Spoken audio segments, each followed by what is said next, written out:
ಬೆಂಗಳೂರಲ್ಲಿ ರಸ್ತೆ ಗುಂಡಿಗಳ ಅವಾಂತರ ಜೋರಾಗಿದೆ. ಇವತ್ತು ವಿಧಾನಸೌಧದಲ್ಲಿ ಸಭೆ ನಡೆಸಿದ್ದು ಸಿಎಸ್ ಬಯೋಕಾನ್ ಮುಖ್ಯಸ್ಥೆ ಕಿರಣ್ ಮಜುಮ್ದಾರ್ ಶಾ, ಜಿಬಿಎ ಮುಖ್ಯ ಆಯುಕ್ತ ಮಹೇಶ್ವರ ರಾವ್, ಬೆಂಗಳೂರಿನ ಎಲ್ಲ ವಲಯಗಳ ಆಯುಕ್ತರು ಕೂಡ ಇಲ್ಲಿದ್ದರು. ಏನು ಮಾಡೋದು ಈ ರಸ್ತೆ ಗುಂಡಿಗಳ ವಿಚಾರಕ್ಕೆ ಸಂಬಂಧಪಟ್ಟಂತೆ?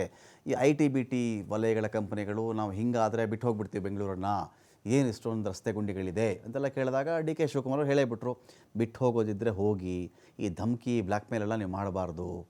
ನಾವು ಗುಂಡಿಗಳು ಮುಚ್ತಾ ಇದ್ದೀವಿ, ದಿನವೊಂದಕ್ಕೆ 1000 ಗುಂಡಿ ಮುಚ್ತಾ ಇದ್ದೀವಿ, ಕೆಲವು ಉಳ್ಕೊಂಡಿರಬಹುದು. ನರೇಂದ್ರ ಮೋದಿ ಮನೆ ರೋಡಲ್ಲೂ ಗುಂಡಿಗಳಿದೆ, ಏನು ಮಾಡೋಣ?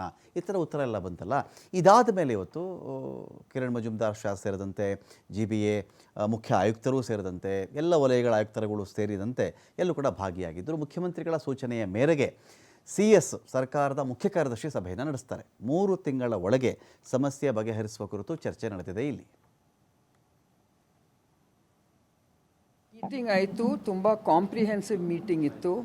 ಚೀಫ್ ಸೆಕ್ರೆಟರಿ ಅವಳು very comprehensively conducted the meeting with all the agencies and many of us who are citizen stake holders.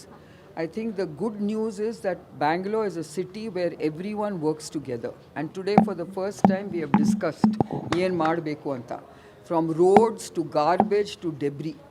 And I think the government is now willing to give you a dashboard of progress of every road. It's not easy. It's a very complex area. We citizens also have to look after our streets, because after the government does whatever it is supposed to do, we should not again start dumping kasa and debris and not do anything.